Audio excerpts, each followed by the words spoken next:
Hi, welcome back to PC Builder. I'm Jason. Now, whether you are new or returning PC builder, 2023 is a great time to build a PC. This PC Parts Explained 2023 video will show you what PC parts you need for the best PC build, including the best gaming PC build. We'll cover each part, what you need to know when buying them, and how they all connect together to build a PC. We'll also go through the best CPU and GPU combo for every budget, especially for a gaming PC build. Remember, if you get value out of the video, please give it a like as it really helps out the channel, and of course subscribe. Click that bell icon, that way you get notified when we release cool content. With that, let's jump into it. Now, for the best gaming PC build 2023, your #1 focus is your GPU choice. GPU stands for Graphics Processing Unit, but they're also sometimes called the graphics card or video card. Now, currently, we're in the middle of a new generation of GPUs being launched, and there are good value previous generation GPUs available as well. The GPU plugs into the motherboard, and you use the outputs on the back of the card rather than on the back of the motherboard to get the video signal. Now, graphics cards, they're primarily made by AMD and NVIDIA.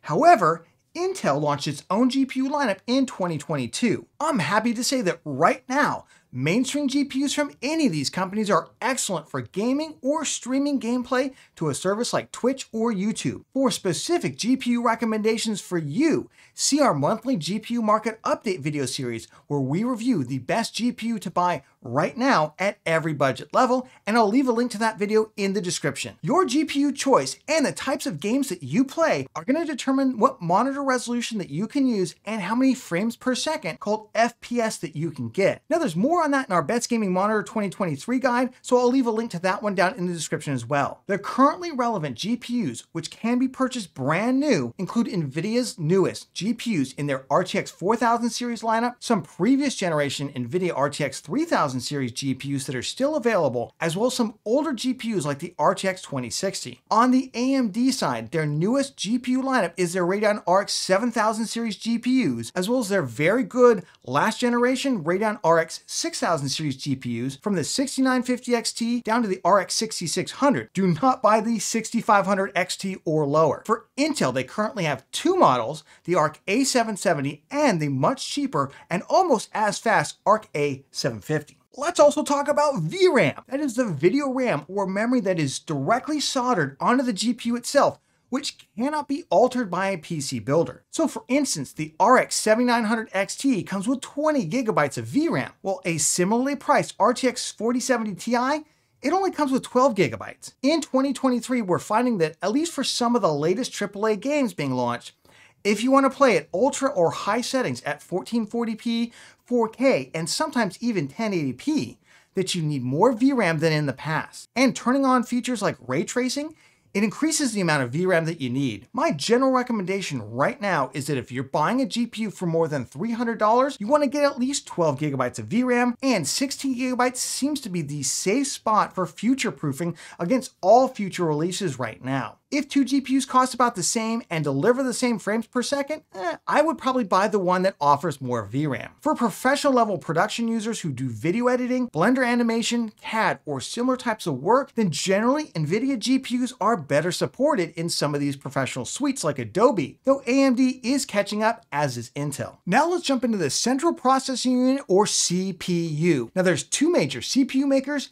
AMD and Intel. They make a variety of CPUs, but today we're just focusing on consumer desktop CPUs. The CPU connects into the motherboard and is the brain of the computer, but the CPU itself has more than one brain it can use at a time, called a core. Now, most modern processors, there are at least 4 cores, and currently come in 6, 8, 10, 12, and 16 core versions. The more cores, the more the CPU can do at once, though some tasks like gaming only need between 4 and 8 cores, depending on the game and how powerful the CPU is. Now, most AMD and Intel CPUs have cores that can do up to 2 tasks at the same time, something we call multi-threading. So when I say that the AMD Ryzen 5 7600 has 6 cores and 12 threads, that means it has 6 cores that can roughly do 2 things at the same time. Note that with Intel's 12th and 13th generation CPUs, they've introduced a big little design, with big cores that they call performance cores, which can multi multi-thread, and smaller cores, which they call efficiency cores that are single-threaded. So the Intel i5-13600K has 6 performance cores that can each multi-thread, and 8 efficiency cores that are single-threaded, for a total of 14 cores and 20 threads. The most currently relevant AMD CPUs are the Ryzen 7000 CPUs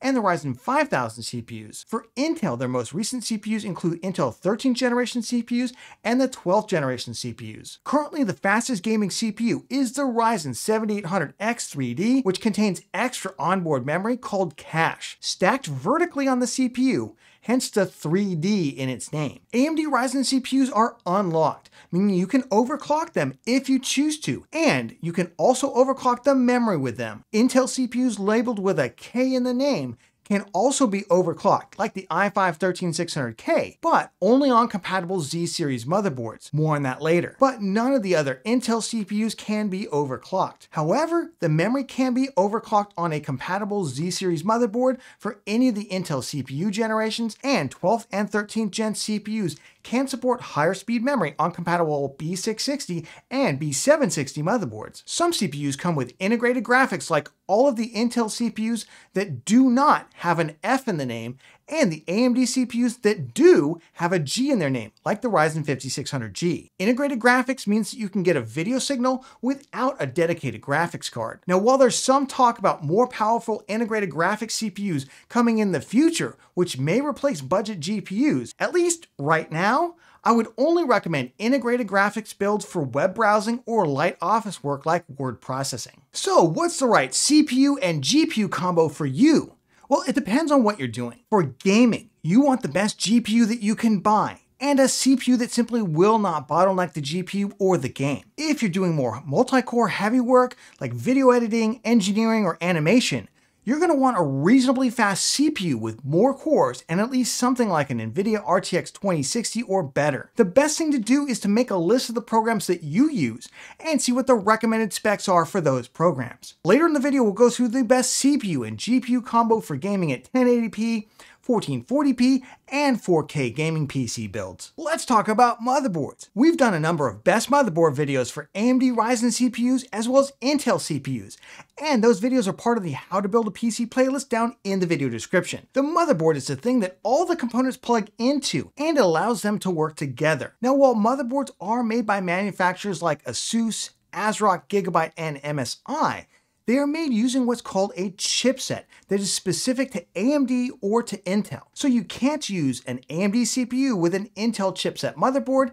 and vice versa. And each CPU will only work with a specific chipset. For Ryzen 7000 CPUs, you want an AMD 600 series motherboard in the X670, B650, or A620 series. For Ryzen 5000 CPUs, you generally want an AMD 500 series motherboard like a B550, X570, or A520 chipset motherboard. For Intel 12th and 13th generation CPUs with a K in their name, which again means they're overclockable, you'll likely want a Z690 or Z790 motherboard. For locked 12th and 13th generation Intel CPUs, again the ones without the K in the name, you generally want to use a cheaper B660 or B670 motherboard, though you can use Z690 or Z790 motherboards as well. It is confusing because both AMD and Intel use very similar naming schemes for their motherboard chipsets, so just make sure to check compatibility before you buy your motherboard. Now, motherboards come in different sizes, with the most common sizes being full-size or ATX size motherboards, half-size versions called micro ATX motherboards or MATX, and even smaller versions with single PCIe slots called ITX motherboards. On the back of the motherboard, there will be USB ports of varying speeds, audio outputs for onboard sound, wired and wireless networking, and display outputs if you're not using a dedicated GPU. Motherboards also have 2 to 4 slots for RAM, SATA connections for SATA storage drives, at least 1 slot for M.2 storage drives, and connections for the system fans, RGB, and front PC case USB and audio ports. The motherboard has an onboard operating system called BIOS, which allows you to change the way the motherboard, the RAM, or other components run. One of the important motherboard features is the power delivery on the motherboard motherboard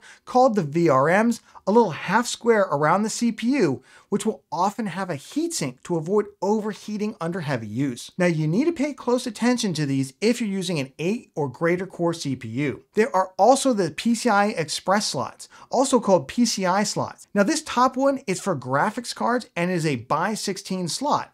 That refers to the number of PCI lanes and also the length of the connection. And they vary in size depending on how much bandwidth they have, including by 8, by 4, and by 1 slots. Note that the smaller add-in cards can be used in the larger slots. PCI lanes can go different speeds, and the current fastest ones are PCIe Gen 4 and PCIe Gen 5. Now, while having internal PCIe Gen 5 lanes is great because it means you can connect more total devices, you do not need a motherboard capable of using PCIe Gen 5 GPUs, which don't even exist yet, or PCIe Gen 5 storage devices. Let's talk about the onboard audio. Now, all modern motherboards come with it, but you aren't always using it. If you plug in an analog audio device with a connector into the motherboard or the front panel of the PC case, you're using the onboard motherboard audio section processing. If you use a connection like HDMI or USB, then you're using a digital signal to transfer the audio processing to a secondary device like a stereo receiver. Now, the quality of the onboard audio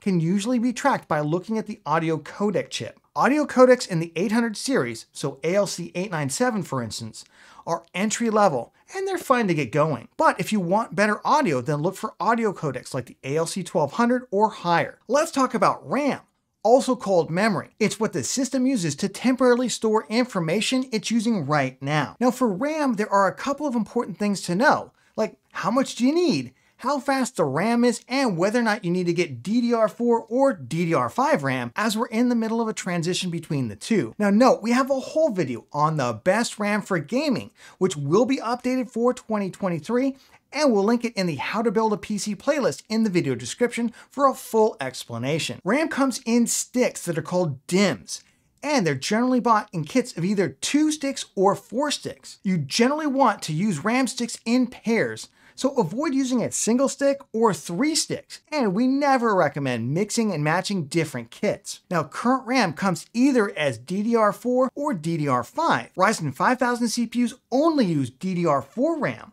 while Ryzen 7000 CPUs only use DDR5 RAM. Intel 12th and 13th generation CPUs can actually use DDR4 or DDR5, but not both at the same time. That choice is locked in when you buy the motherboard. Note that there are no motherboards that use both DDR4 and DDR5. The most common memory speeds for DDR4 are between 3000 and 3600, and for DDR5 between 5200 and 6400 speed are common. RAM also has a CAS latency rating, abbreviated CL or C with a number. Now common CAS latencies for DDR4 are CL14, 16, and 18, and for DDR5 they range from CL28 to CL40 on the mainstream kits, with the lower the number being the better. There is a lot to talk about for best RAM speeds for each and every one of the CPUs, so see that Best RAM for Gaming 2023 video linked in the description. So how much RAM do you need?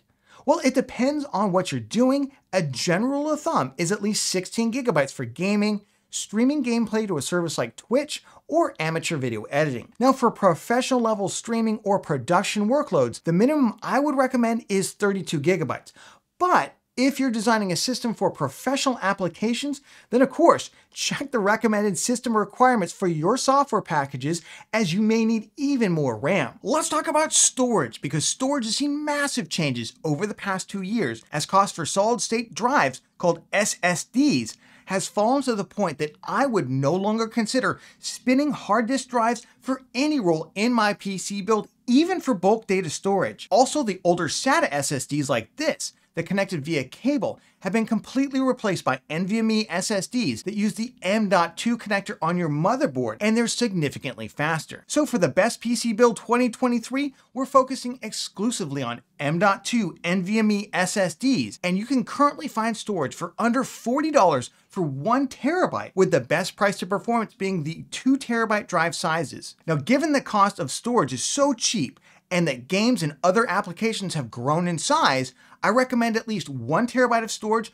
for all but the most budget gaming PC builds, and professional users that save a lot of media files, like in video editing, they should look to have at least 2 terabytes of storage. NVMe SSDs come in a variety of speeds, called PCIe generations. For the vast majority of consumers, PCIe Gen 3 drives are actually faster than you need. But Gen 4 drives are also very cheap right now. The newest Gen 5 drives really don't offer consumers any benefit, and they're super expensive. And by the way, many motherboards for currently relevant CPUs we discussed won't even run them at their full rated speed. So my advice is to skip them entirely. Now do note that PCIe is backwards compatible, so you can always plug in a PCIe Gen 3 drive into a motherboard with PCIe Gen 4 or even Gen 5. It's just going to run at this slower rated speed, which is still really fast. Alternatively, if you plug in a Gen 5 drive to a motherboard that only supports Gen 3 drives, it will run, but only at the Gen 3 speed. CPU coolers, they've become increasingly important in 2023 as CPU makers, they look to push their chips as fast as possible, eating more power and thus producing more heat. Basically, if your CPU overheats, it will throttle your performance, and that's bad. So you want to make sure you give it enough cooling. Now, generally, the more cores a CPU has, or the more power it requires. Now I'm looking at you, Intel i9-13900K, the more cooling it will require. Now you can do that with an air cooler or an all-in-one liquid cooler, also called an AIO, or with a custom-built liquid loop cooler. Now, if this is your first PC build or your first build in a while, I recommend skipping a custom loop cooler and going straight for either an air cooler or an all-in-one liquid cooler. Now note that some Ryzen and Intel CPUs come with included box coolers. Ryzen included coolers, they're usually sufficient, though I often recommend upgrading to at least a budget tower air cooler. The same goes for 12th gen Intel included box coolers. They're absolutely okay to get you going, but other than the i3, I typically recommend upgrading them. For 13th gen Intel CPUs, due to the increasing number of E-cores on the CPU, the stock coolers are not great for CPUs above the i5-13400, and I'd recommend an aftermarket cooler replacement for them. We have more cooling guides in our How to Build a PC playlist, and we recommend specific coolers for each CPU in our build guide list. So check out those in the video description. Now, getting the right PC case seems easy, but there are 3 critical things that you need to consider. Number 1 is good airflow. We don't want to thermally throttle our CPU or our GPU, so it's important to bring in cool air from the outside and vent out the hot air from the inside. For this, mesh front or side panels are best. While we can buy additional fans for our PC case, and we often need to, PC cases usually come with at least a couple of included fans in the 120mm or 140mm size. Though there are some cases with much larger 160mm and even 200mm fans. How many fans do you need? Well, I recommend at least 2 to 3 intake fans, as well as at least 1 exhaust fan. In high-end builds with more heat, I'd recommend increasing this airflow. Number 2 is making sure you buy the right size case for your motherboard. Like motherboards, cases come in different sizes. ATX cases will fit ATX size motherboards, and smaller ones as well, while micro ATX cases will not fit an ATX full-size motherboard, and many small form factor cases will only fit ITX motherboards. If you're not sure, check the PC case specs before buying it to make sure it will fit your motherboard. Third, let's talk aesthetics and front panel connections. Most cases come with a glass side panel to show off your build, and the front panel of your case will include USB ports and an audio jack. If it has a front panel USB Type-C connector, you'll want to ensure that your motherboard comes with the right header for it. Some cases come with RGB lighting effects or strips, but most RGB lighting today is on the fans, the coolers, the RAM, and the motherboards themselves. The power supply unit, or PSU for short, supplies power to your PC build, but choosing the right PSU, it's quite complicated. Don't worry though, we've got a whole video that explains how to size, evaluate, and buy the best PSU included in our How to Build a PC series. Now PSUs, they come in 2 main sizes, ATX, which is the most common, and SFX, which is for small form factor cases. Make sure to choose the PSU that best fits your case. PSUs, they come in different wattages, and they also have different efficiency ratings called 80+ ratings in either white, bronze, gold, or platinum. But these 80+ ratings, they don't necessarily indicate the unit's quality. Instead, we look at a rating system put together by knowledgeable community members called the PSU Cultist tier list. For a gaming build with a dedicated GPU, we recommend using a PSU rated at least C tier or better on that list. And as the performance and cost of your CPU and GPU go up, we suggest moving up the tier list to B and then A tiers. You can think of it like buying car insurance. The more expensive your car is, the more insurance coverage you want, even though you're paying more money for that insurance. Let's briefly talk about your monitor, especially for gaming or video editing PCs. Now, it's critical to get the right monitor for your GPU. The main resolutions are still 1080p, 1440p, and 4K, but the mainstream gaming has largely moved on from 1080p to 1440p, except for esports pros who want the highest FPS for competitive shooters. Refresh rates for monitors are commonly 144 to 180 Hz, which you can think of as the maximum FPS a monitor can do at its resolution as long as your GPU can keep up. But higher refresh rate 240 Hz gaming monitors are now available even at 4K, and 360 Hz refresh rates are available at 1440p. For PC gamers, you typically want to use the DisplayPort connection to ensure that your GPU will utilize variable refresh rate technology on the monitor. This prevents screen tearing. We have a lot more in our Best Gaming Monitor 2023 video, so check it out, linked in the video description. Aside from the essential components, there are miscellaneous parts like fan and RGB controllers, Wi-Fi add-in cards, USB adapters, and video capture cards that can improve your computer's functionality. For those building systems with lots of fans and or RGB lighting, a fan or RGB controller or even a combo controller can be very useful. If your motherboard lacks Wi-Fi, a PCIe add-in card or a USB Wi-Fi adapter can provide Wi-Fi and Bluetooth connectivity. There are also other components like Thunderbolt add-in cards, keyboards and mice, and more. Let me know down in the comments if you have specific requests for future coverage. So how much does it cost to build a PC? For 2023 gaming PC builds using only brand new parts, no used parts, you can range from just over $500 for a budget gaming PC all the way up to $3,000 or higher for the highest performance CPU and GPU build. Focusing primarily on FPS performance and using current US pricing and availability, for 1080p budget gaming, I'd recommend looking to spend around $550. For 1440p gaming at 80 FPS, you're looking at around $650 to $900. For 100 plus FPS at 1440p in most titles, you're looking at spending between $900 and $1,200. And for very high FPS at 4K, I'd look to spend between $1,200 and $2,000 with the highest performance builds using an RTX 4090, currently a $1,600 GPU by itself, jumping up into the $3,000 and higher territory. Here are my top CPU and GPU combos for PC building in 2023 based on what is currently available at the time of this video.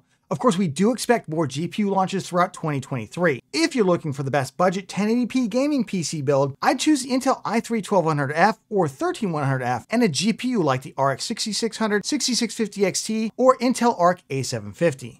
NVIDIA GPUs are more expensive and they're lower performance, but they do include the RTX 2060 and RTX 3050. You can also consider used options here as well, like a still decent RX 580 8GB for just $80 used, or an NVIDIA GTX 1660 Super 6GB card for $120 used. For 1440p mid-range gaming builds, I'd upgrade the CPU to either a Ryzen 5600 or an i5 12400, or possibly 13400. And for the GPU, look to get a Radeon RX 6650 XT or Arc A750, or going up in performance to the Radeon RX 6700 XT or 6800. You can also consider the RTX 3060 or 3060 Ti if you must have an NVIDIA GPU, but at current pricing, they're just not great value GPUs for gaming. Check out our build guides for the i5 12400 and Ryzen 5600, and stay subscribed from the upcoming i5 13400 build guide. For high FPS 1440p or 4K gaming builds, we want to move up in GPU power to an RX 6800 XT, RX 6950 XT, or one of the new RX 7900 XT or XTX GPUs, all with a minimum of 16 GB of VRAM or higher. On the NVIDIA side, we're looking at an RTX 4070